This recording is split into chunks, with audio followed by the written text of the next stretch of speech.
Hello, and welcome back to the Performance Marketing Unlocked podcast. I'm your host, Joseph Arthur, PMW's multimedia editor.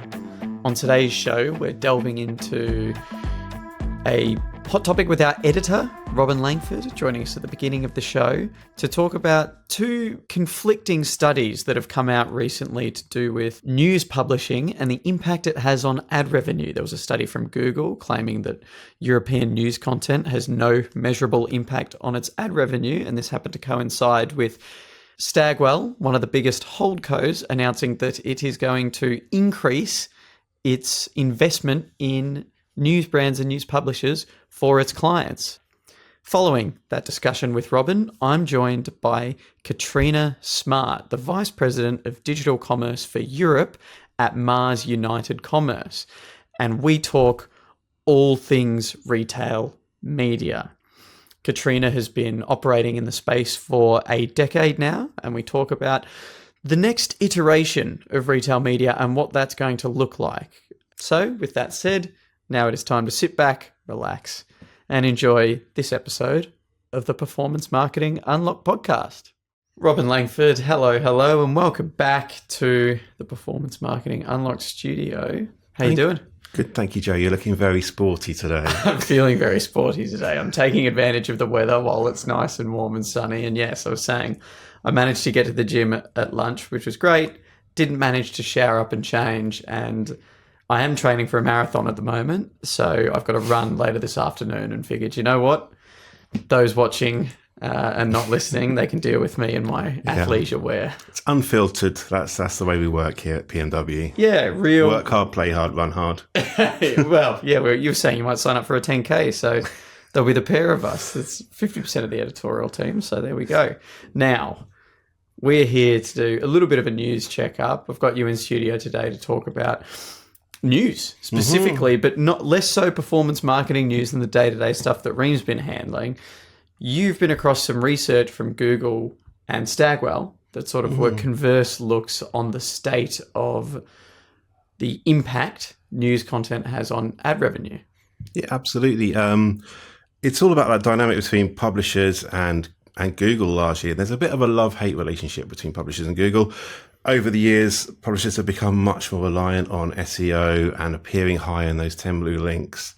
And recently, there's that relationship has been changing, more fractured. I mean, we've got AI overviews coming in with Google, which is already having an impact on publishers, where you kind of get, instead of going directly to, you search for something on Google, you'll see a link to a news article or something. Google now gives you back an AI overview at the very top. You'll see that, and it'll kind of sum things up neatly for you. So you might not necessarily click through. So there's been a bit of a fictitious relationship. I just invented a word there between, it's a good word though, I'm going to stand by it, between Google and publishers already. And just this week, or last week, Google have released a bit of research which has really got the backs up of a few publishers. And I thought we'd delve into a bit of that, because it's all about the value of news, traditional publishing sites and newspapers in today's world, and perhaps maybe there's a bit of a rethink going on. So Google ran a controlled trial in Europe across 8 countries. And controversially, what they did was they removed those news links, those news boxes you see returned on the landing page, removed them completely for 1% of users. And they found that it actually had no impact on their ad revenue. No measurable impact. Yeah, no measurable impact. And the idea is that they're trying to say, actually, newspapers, we're kind of doing this for your own good. You know, we aren't benefiting ad revenue wise, and you should be grateful and stuff. And so a lot of publishers have hit back on that study, saying actually, when news is removed from Google search traffic does often shift to other platforms. So people often will seek out that somewhere else, like TikTok or Meta, something like that. And I think Google didn't actually take that into account. They've not done themselves any favors, Google, in their relationship with publishers at the moment. It's interesting. It seems like a little bit of a pointed study that they've decided to run there, and it's small scale. I mean, it's more than 13,000 news domains, but it's small scale for Google. And the outcome is interesting. The fact that they've made that very public, they've come out and said it, but obviously people have hit back with the efficacy of the study and how they've conducted it. Really, You don't really know. They'd have to probably broaden things out and make sure they are accounting for whether or not some of that traffic goes to other places when news domains are removed. But it's interesting nonetheless. And yeah, as Google's AI overviews come into things and start replacing some of that traffic at the top of the landing page, it'll be interesting to see what publishers do, though, because can they afford to optimize themselves away from Google? And this is the question advertisers have to ask themselves as well. Should I be advertising on a hard news website, or should I be advertising on social media, paid search, that kind of thing? It's kind of visible when you look at somewhere like Cannes Lion, one of the biggest advertising festivals in the world. When I was there for the first time, I spoke to Ted Prince, Chief Product Officer at Cannes. He'd been there for 20 years. And he said, it's all media owners. It's just the media owners have changed. 20 years ago, it was all the major broadcast networks. It was all the major papers and stuff like that. There's a very famous Daily Mail yacht that had rather sort of tawdry tales of things that went on there. So they're in attendance. And they had much bigger presence. And now they've been replaced by the likes of Spotify Beach, Meta Beach, have Pinterest. These are the new media owners that advertisers are interested in. So there is a battle going on. And I just looked up News Corp.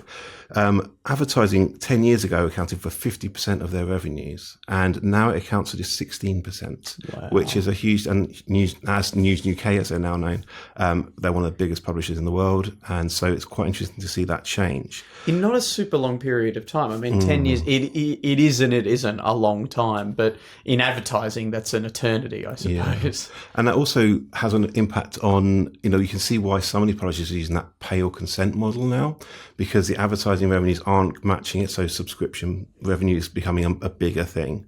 But that's all the bad news. So there is some good news for publishers. There is some good news with that, because I think there's been a bit of a sea change this year. And Stagwell, one of the big holding companies, just also this week came out as quite a sort of a coincidence with Google's launch. They've said they're actually going to invest 22% more in news media compared to last year, and that's for their clients. So, and that's because they think that there's a bit of a gap occurring. Basically, a lot of people are underinvesting in news media because of brand safety fears and things like that. And so they've actually doubled down on their commitment. And Mark Penn, the chairman and CEO of Stagwell, said as much as that. And he wants to back trust. He says trusted journalism is good for society. And that was echoed in the CEO of David Cosman, who's the CEO of Teads. I spoke to him recently, and Teads have just merged with Outbrain, obviously, and they were one of the biggest proponents of the open web. They'd be the kind of content, the contextual content you'd see at the bottom of news sites. And he said it was kind of insane that advertisers would be scared of advertising on a hard news site, or something about a war, for example, but then they'd be happy advertising on social media where there might be tons of fake news or misinformation, and they'll be happy appearing alongside that kind of stuff. And he did say there's quite a lot of brands that just outright just don't advertise on news sites, including entertainment sites, finance, business, sports, just for that exact reason. And it's odd. The reason Stagwell are investing is that they're noticing a gap. Actually, there's money to be made. It's interesting they've come out and spoken about it, though. If they think they've identified the market gap, maybe they'd want to keep it to themselves and just become the dominant investors in news brands. Absolutely. Or they just want to attract advertisers from perhaps other rival agencies and holding companies to say, look, actually, we can see an opportunity for you here that you might not be getting from your current agency. The other reason why news might be lifted at the moment is... I have to say it, the T word, the Trump effect. There is definitely, I think we perhaps all might have noticed it in our own behaviours. No matter what you think about Donald Trump and the current US administration, he does attract a lot more news stories and things like that. I get the You're spending more time reading news. Absolutely. You're just hyper aware of what's going on. You're checking in with it more regularly. I suppose when there's an administration that's making so many dramatic changes in very short periods of time, whatever side of the aisle you sit, you're very invested in what's happening. Sure. And so people are spending a lot more time reading news than perhaps they were under the Biden administration. Sure. And you could do it on social media, but that'll always be secondhand news or something filtered to someone's view, whereas a lot of people might want to get it from the source, which is always from trusted journalists. Well, and there are ebbs and flows to these things. And it seems that maybe social media, the brand safety argument that perhaps advertisers were using to not advertise on news websites and instead go to social media, that's now a little bit inverse. People are saying, well, actually, there's not much brand safety on social media at the moment. maybe we look back at these news websites, which a lot of them have really doubled down on making sure that they are verified and they are trusted and trying to win back some of the faith that they'd lost in recent years. Yeah, I think that's a really good point. I think the shift that some of the big social media and companies have made recently might have advertisers thinking twice about the brand safety on those platforms. And we can see actually just how much news has risen. So Pew Internet Research, one of the biggest research companies in the US, just yesterday released some stats on news coverage. And they said that 31% of all Americans are paying close attention to this new Trump administration compared to 22% that paid close attention to the new Biden administration back in 2020. So that's a massive leap. That's like almost 10% higher. People pay much more attention to the news. But crucially for advertisers, it goes on both sides of the channel. It goes on both sides of your political partisanship, because the reason most people give for why they're reading the news more is, and quote, "I'm concerned about what the administration is doing," is 66% of the reason why people are reading the news.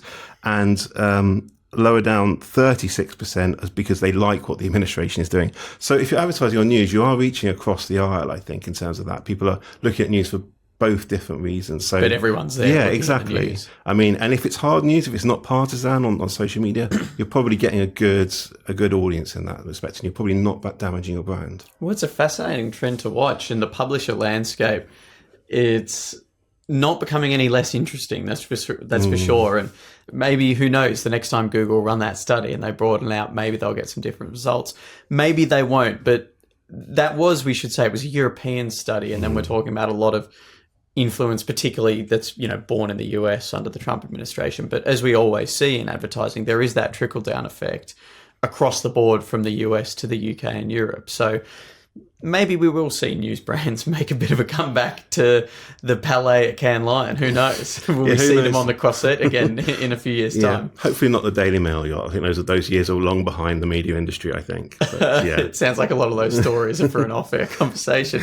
Speaking of Cannes, though, before I let you go, Robin, I did want to talk about the PMW 100 Powerlist, because entries for that are now open. And do you want to tell us a little bit about this year's theme? Yeah, it's a very popular thing we do, the Powerlist. We basically try and assemble the 100 most influential people in performance marketing that you should be following, paying attention to, and it's become hugely useful. And obviously, we turn people into trading cards, which everyone seems to like for some reason. And we are now open for entry, so just go onto the PMW website, and we've got the entry form there for you. I think a lot of people don't realize it's totally free to enter. This is an editorial awards. We look for just the highest quality people, and we really try to make sure it's as high as value as possible for knowing who the people you should be paying attention to in the industry is. And obviously the theme this year, because we're at Cannes Lion, it's a lot of glamour there. So we're going with a Hollywood icons movie theme this time. And so we'll be rolling out the red carpet, and we're also going to be having a live Powerlist party at Cannes for the first time ever, which will be in partnership with Up AI, and we'll be rolling out the red carpet. We'll be having lots of interesting games and interesting activations there. So PMW won't just do things by the book. We're going to have fun there. So do look out for that. Amazing. It's a good chance to register, get those submissions in early, and who knows, you might just find yourself invited to the PMW 100 Powerlist party at Cannes Lion to celebrate all the glitz, glamour of places like Cannes, like Hollywood, that we are trying to celebrate with this year's theme. Robin, a big thank you as always for joining me in the studio today. Thank you, Joe. Katrina Smart, hello, and welcome to the Performance Marketing Unlocked studio. How are you doing this fine Monday morning? Really good, thank you. Thank you so much for having me. It's a pleasure. Are you excited for the week ahead? Yes, excited. Big week. But no, it's sun's shining, so very happy. Sun is shining. We all are very happy. It's that time of the year. I think spring might have officially sprung. I don't want to jinx anything, but we've rolled the clocks back now as well. It feels we're very much getting amped for British summertime, doesn't it? Excited for summer, although I was fuming yesterday when we lose an hour of sleep on Mother's Day. I feel like that's that's pretty cruel. A tough one.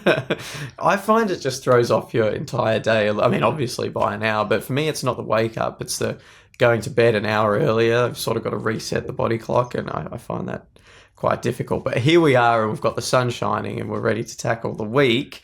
And the conversation we're going to be having today is all about retail media. Now, to introduce this, I know you cover digital commerce more broadly in your role, but you said off air that retail media is your favourite element of that. Do you want to just speak a little bit on why that is, and what's your relationship with retail media been? Yeah, so I've been in retail media for over the past 10 years or so, very much starting from an in-store background, and then as retail media has obviously evolved into what it is now. I just think that it's grown so much over the past, specifically probably like 5 years, that it's incredible, and we're nowhere near the ceiling of what it could be. So that's why I definitely my favorite part of digital commerce. How does it differ from the broader digital landscape, retail media?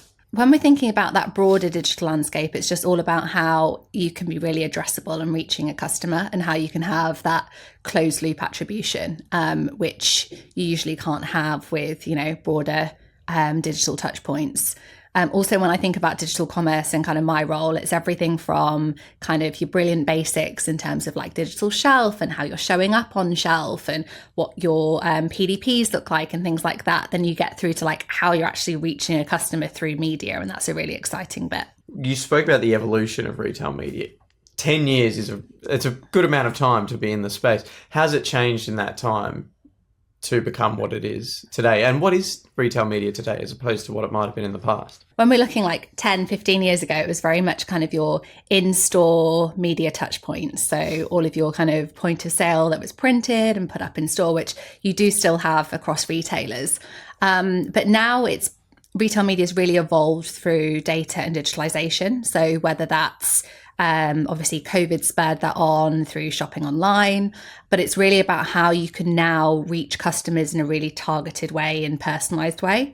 So it's using retailers' first-party data in order to be able to do that, and then being able to obviously show the impact of that through the retailer's sales data in terms of who then went on to purchase the product. It's just really changing the way that you can reach customers. From an in-store perspective as well, we were looking at all the printed point of sale so long ago, but now there's so many cool digital touch points that you can have in store, which is really where you see that like digitalization of in-store happened. So bringing the digital element to it's really changed the game.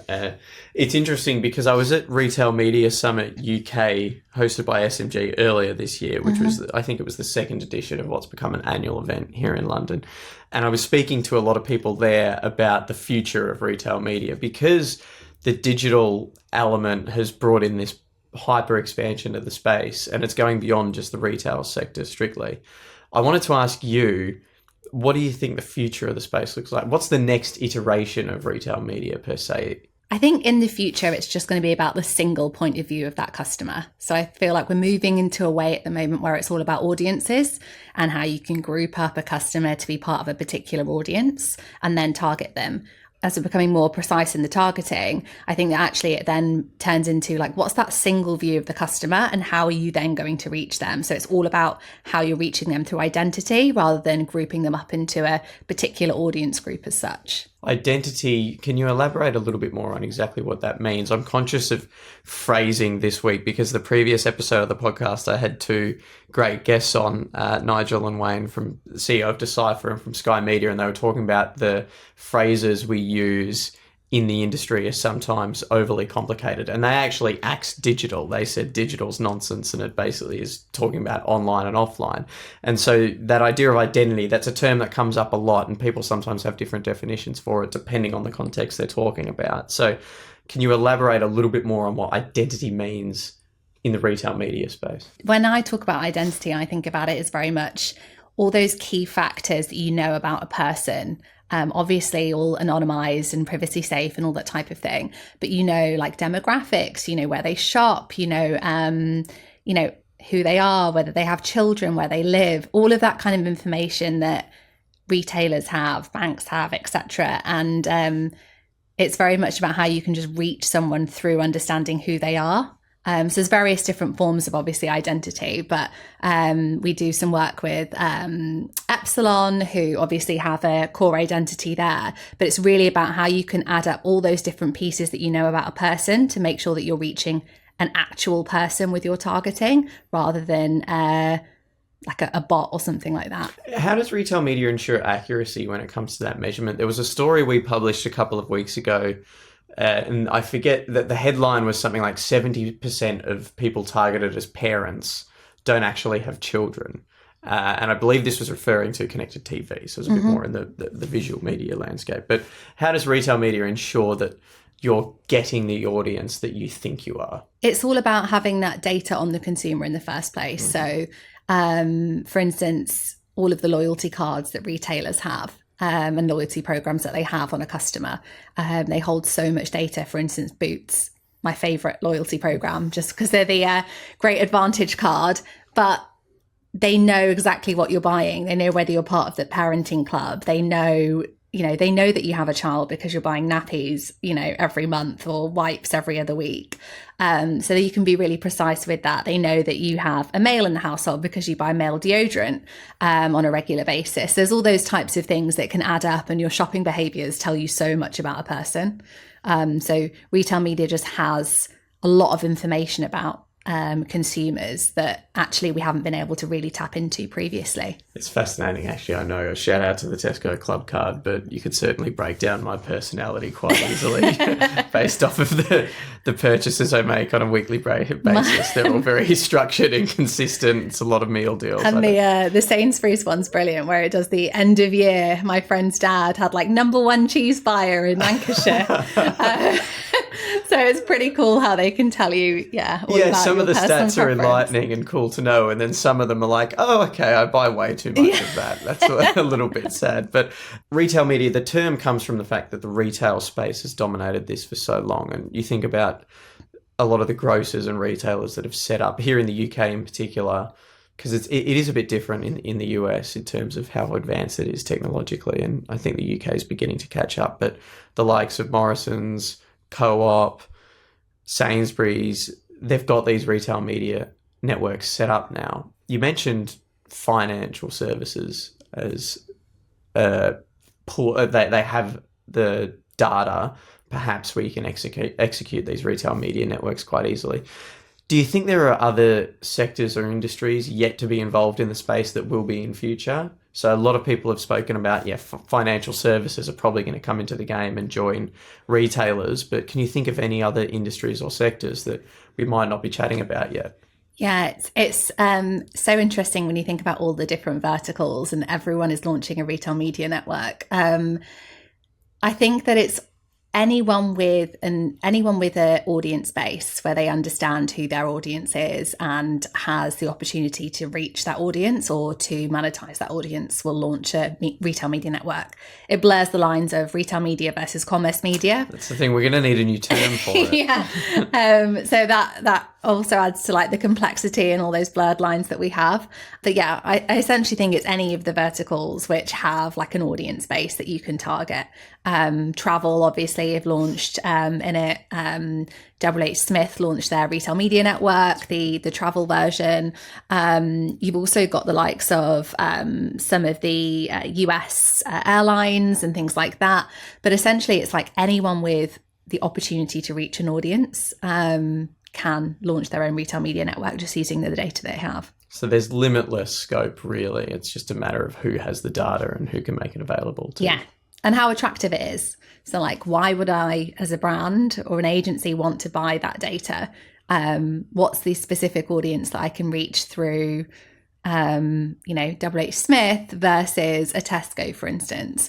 Anyone can launch, but it's like, how valuable is that data? What's your key USP? What makes you stand out? And what you can prove in terms of measurement that's going to continue to drive results for a retail media network. This is what I wanted to pivot into now, a little bit more of the how when it comes to establishing a retail media network. As an expert on this, Katrina, maybe you can enlighten the listeners with some of the top tips for how to set up and scale a retail media network, and what are the considerations, whether that be vertical, geography, what do people need to consider if they're going to launch in the RMN game? Yeah, so we launched 7-Eleven's Gulp Media Network about 18 months ago, and that was the first convenience retail media network as such. And that all stemmed around understanding what their audience was and what their key USP was. So for them, it was all about that immediate consumption consumer, and the fact that obviously in the US, there are so many different retail media networks that launched over the past few years, but there was no one that was really tapping into that immediate opportunity to reach customers who were like running into 7-Eleven, grabbing something at the petrol station forecourts, etc., and being able to target them in a specific way. So really it's about understanding, as I just mentioned, like what's that key thing that you can offer brands and agencies in terms of being able to reach the audiences they want to reach. There are so many things I don't think I could put into like a short few sentences in terms of what are the key top tips. But I would say bringing the whole organization on the change. Retail media is a beast. Being able to kind of look at your full kind of MarTech ecosystem and structure is huge. And being able to understand how the different teams work together internally before you even start talking to brands and agencies is huge. You know, you'll always have, from a retailer perspective, a huge fight between commercial and marketing. Commercial always want to drive your bottom line and your profit. Marketing are always wanting to drive people into store, and there's always that push and pull that you'll have, and retail media sits somewhere between them. And usually in most cases with a retail media network, it launches in one and sits in marketing, and then ends up 2 years later switching to commercial and then back again. So there's so many things that you've got to do. But I would say if you're going to scale a retail media network or launch a retail media network, understand your point of difference in the market, bring your kind of C-suite with you on the journey, and make sure they're aligned. It's going to take a lot of expertise, talent, partner agencies in order to be able to launch and scale something that's going to last, because you can launch something and get a small amount of investment, but it's really about what's that long-term size of prize and what do you need to do in order to really make sure that your retail media network's going to survive, because there's so many. A big global multinational like 7-Eleven there, was that launch that you did at Mars with them, was that for a specific geography? Was that US based or UK based or Europe, I suppose? Yeah, that's US based and led by our US team over there and our retailer CX team, who are incredible. But it all started with a project with them to understand how they could look at their total kind of seasonal ecosystem and marketing calendar. And then it was actually a point of let's relook at everything and start to monetize everything that you can offer, so that your whole ecosystem when it comes to media can be completely well-rounded. So if they were to scale that and bring it beyond the US and say a European launch perhaps, which is your area of expertise, what would the consideration need to be there from an audience perspective? Obviously, you've got different geographies there. The main pitch might be the same, where it's 7-Eleven, so it's that instant gratification, the consumer's looking to just make quick little purchases as they do. But I think I know 7-Eleven in Japan has got a big culture around it of these quick, very cultural snacks that a lot of tourists come in and grab. And so if you were scaling a retail media network that's optimized for the US and say you were doing one for Japan or Europe, as you say, what are those considerations you need to make geographically? Understanding the consumer in the market, understanding the data that you have on the consumer as well. When it comes to things like 7-Eleven, a lot of it's like franchise models, isn't it, by the market? So it's all about understanding how each of those different markets operate. What's the type of digitalization they have in stores already? What are they already selling to brands and agencies or non-endemics? And understanding where they are on their journey, because they'll all be slightly different. And then it's all about kind of understanding what the appetite is in that market and how you're going to stand out. So as you mentioned, like I was in Thailand in January and I went into some of the 7-Elevens. They were amazing. They had so many digital screens. Yeah. They had a whole host of non-endemics that were spectacular. Yeah, it was incredible. I was blown away and sent pictures immediately to all of my colleagues. But their proposition was so different to what we do over in the US. So it's just really about understanding what's already there, store formats, how people are shopping, all those kind of different nuances that you'll have by market that will be different. Yeah, so retail media and getting involved in it, particularly setting up a retail media network, it's not a quick fire thing you do via the seat of your pants. I'm going to invest in this and we'll see how it goes. There is quite a chunk of research and development that's got to go into every little bit of it. But it seems that once you get it up and running, it can self-sustain quite well once it's established. Yeah, as long as you are keeping an idea on what your suppliers want. I think that's really important, understanding, what kind of media touch points are they after, what kind of measurement and data do they want to see, and then also keeping abreast of like what's happening in the industry, because there are quite a few retail media networks here, for instance, in the UK that have been successful from a trade marketing perspective, which is very much, more of your in-store marketing and your in-store retail media. But actually, when it comes to their digitalization, they're far more behind in their journey than the likes of like a Tesco or a Nectar. And they haven't, they're starting that offsite journey. So it's really about keeping ahead of what's happening so you can make sure you're future-proofing as well. Now, speaking of the future, there's a question I wanted to posit to you to do with social commerce. Mm-hmm. And as a journalist covering the industry, I've seen a lot about people bringing together this idea of, is retail media on a collision course with social commerce? And is there a way that the two are going to integrate? Is there a way that they can coexist? And how can they coexist the most seamlessly? So maybe could you give us some insight as to why some people might view retail media as something that's heading towards colliding with social commerce, and how you think the two might coexist in the future? I think that they feel it's colliding just because of the quick growth that both have been having, and in particular now social commerce is growing so quickly. I think it's like 2 times, eMarketer said it was like growing 2 times faster than overall e-commerce, which is huge. I personally don't think it's on a collision, but I do think it's a non-negotiable when it comes to being part of that brand's toolkit when you're looking to invest. Like retail media, it should be like a red thread that's going through your business, because it's such an incredible way to reach consumers, in a really kind of engaging way, in a different way. And I do think it's about how they can work together rather than how they're on that collision course. So how can they complement one another? I guess some examples would be like Walmart and Amazon in terms of like how they've adapted with like live stream shopping, and Walmart in particular, how they've looked at social commerce with an incredible lens, like some of the stuff they're doing with like Roblox and Minecraft. It's all about how you can reach customers in new ways and then go on to purchase and close that sale.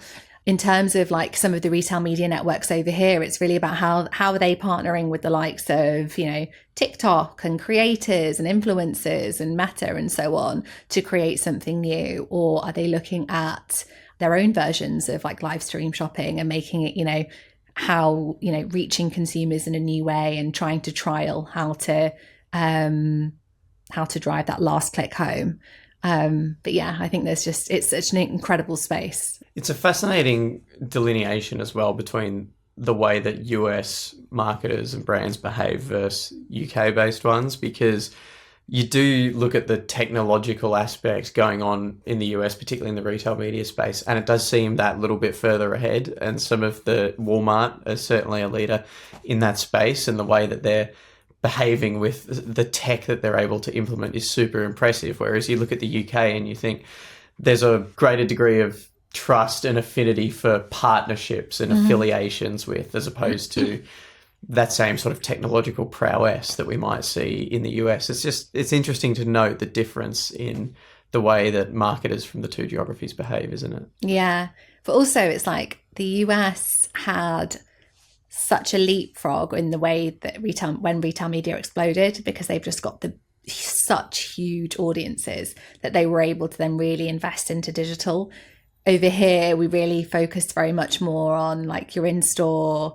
Now we're starting to focus on more of your offsite and things like that. So I do think that it'll be great to see how social commerce is going to start to explode over here within retail media, because I don't think we've scratched the surface of what it could bring. Now, I was going to go on to the future and what it might look like, and maybe we can you can elaborate on that further if you'd like to, but I wanted to ask, how can you make a retail media network complement your broader commerce strategies? How can you make sure that everything's working together? So expanding beyond just retail media towards the whole sort of digital commerce umbrella. I think it's about making sure that you've got a consistent approach throughout what you're doing when it comes to your connected commerce strategy. So you should have, I think I mentioned it earlier, like a red thread that's going through every single thing you're doing. So your creative should be telling the same story, and then your call to action should differ. Your messaging should all have, that same similar look and feel throughout. You should be reaching understanding like the different audiences and the different consumer that you're trying to reach, but you should be able to actually pinpoint and say like, this is how I'm going to reach them, and this is how I'm and at which touch points can I understand certain elements about them. So it's all about just how you're bringing it all together to create a total connected commerce journey, as opposed to like a online plan and an offline plan that a lot of brands are still working to. Final question for you, Katrina, before we move on to the Resell Me a Pen challenge. You've been in the industry 10 years now with working in retail media. The next 10 years, what do you think we're going to be talking about? What do you think are some of the big emerging trends or changes that we might see if you can look into the crystal ball? And I can see you thinking, wow, that's a long time into the future to be predicting, but maybe even something we might see in the next 6 months to 12 months that we haven't seen previously. I think when you're looking like 10 years time, I think there's going to be a few key players just globally. We've talked about consolidation a lot. That's interesting. Like it might monopolize a little bit. Yeah. So you're definitely, Amazon's not going to go away. Walmart's not going to go away. Over here, Tesco and Sainsbury's are really strong. What's going to happen with, Carrefour and Limitail? That's huge as well. It's all about how retailers are going to just use their audiences and consolidate. So I think that we're going to see a lot of markets, like smaller markets as well, like Spain, Italy, Belgium, for instance. They're probably all going to umbrella, so you can just target across one key retail media network across the whole of Europe. So that'll be pretty scary. That'll be really dominated. Yeah, like, just think Amazon's going to be even bigger. Yeah, but like Google and Meta as well. It's like they're the two key players. In 10 years' time, are we just going to have 3 or 4 key global players which cover like US, EU, Asia? So I think that's the way it's going to pan out. And I think we're starting to see some of that consolidation happen now across some of the smaller markets, and especially, with like and Limitail taking on so many different retailers and things like that across markets. The same with like LATAM and things like that. So I definitely think we're going to see consolidation. I also think we're going to move to a way that it's completely self-serve as well. Walmart announced they were moving to a self-serve model this July instead of being a managed service. Amazon have always very much been, try and keep you away with a self-serve model. But it's going to, the capabilities there will be really different in terms of like what you're able to buy online and really easily. So I think that all of that will change as well. I would love to, I think in the next 6 months, I think we're just going to see offsite explode and social commerce explode in the next 6 to 12 months over here. But yeah, I think that those would be my biggest predictions. No, that's exciting. And I think they're all well-founded predictions, but I can see the passion for the job there coming from you, because it's super exciting to think about. And that's just got my spidey senses tingling a little bit for what the next sort of decade, half decade, 6 months will look like, because sometimes this industry going beyond just the day-to-day, week-to-week is really challenging. And then when you do think about the future, it can be a bit, and AI, how is that going to continue to influence things? Oh yeah, don't even get me started on AI. We'll save that for another day, Katrina, because it is time to move to our Resell Me a Pen challenge. To refresh the listeners of how this works and to remind yourself, perhaps, we have 60 seconds for you to resell me an outdated product or service. Before we get started, Katrina, do you want to reveal what it is you're going to attempt to resell to me today? Yes, it is the trusty travel iron. Oh, the travel iron. This isn't something I'm familiar with. Okay, I'm excited. Terrific. Well, 60 seconds on the clock, Katrina, to resell the trusty travel iron, as you put it. Your time starts. I'll give you a warning, I should say, when there's 30 seconds and 10 seconds remaining. Okay. Your time starts now. So I'm going to resell you the trusty travel iron, but it's not for the main purpose that we know and love. I'm going to take it back 20 years ago to the early 2000s when us women with long curly hair were using our trusty irons to try and straighten our hair at home before hair straighteners really became big. So a few reasons for this in terms of why I'm bringing it back. So we know how strict airlines are with their baggage. So instead of taking a heavy pair of straighteners, you can use the trusty hotel travel iron when you get to your destination instead of having to bring it with you. When you're away from work and you're ironing your suit or work outfit, how about you just lay your hair out on the ironing board and give it a quick straighten as well. So not only are you saving electricity and the planet, but you're not heating up a wasteful pair of hair straighteners. Plus, you're probably going to save about £200 as well. So all of those key reasons is why I'm bringing it back. So just to minimise on tools. Wow, amazing. That's pretty much 60 seconds on the dot, Katrina. I was going to say that travel iron, that's just like a mini version of an iron. Yeah. The way I think of an ironing board, and you do. Okay, terrific. Well, I think that's great then. I'm surprised that's not something that's already around. Is this a use is this something you've done yourself with a travel iron before, may I ask? Only when I was much younger. I think it was like Pop Stars, The Rivals or something where...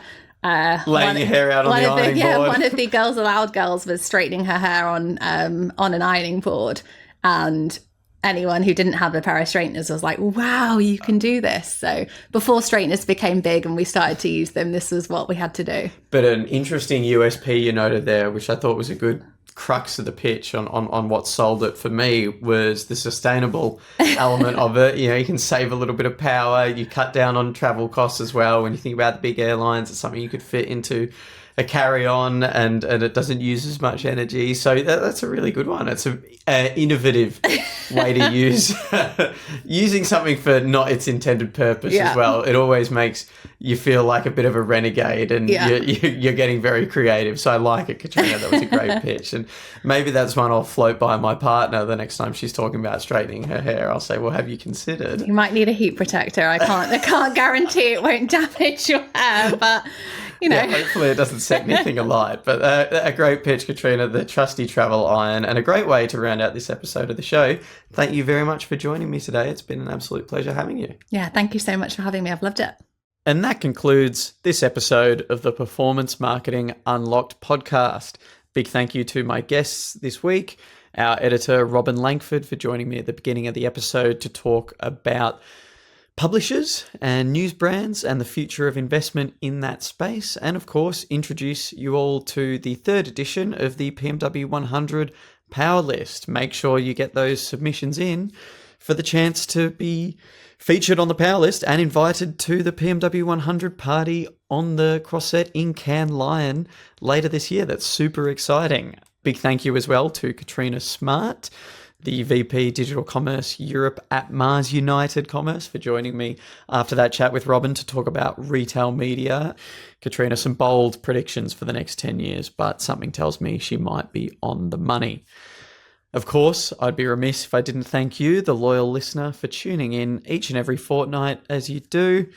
If you haven't already, don't forget to subscribe to the show on your podcast platform of choice. Leave us a positive rating and review if you're so inclined. And find us on social media under Performance Marketing World. We're on LinkedIn, TikTok, and YouTube, where you can watch all of these episodes as well. We will be back in a fortnight's time with another episode of the Performance Marketing Unlocked podcast. And we will be back in a week's time with the second episode of PMW's mini-series 30 Under 30 spin-off podcast, Digital Disruptors, hosted by my colleague and our news reporter, Ree McHarry. So keep your eyes and ears out for that. We've got lots of great content coming your way. In the meantime, have an amazing week, and you'll be hearing from me again shortly. Bye for now.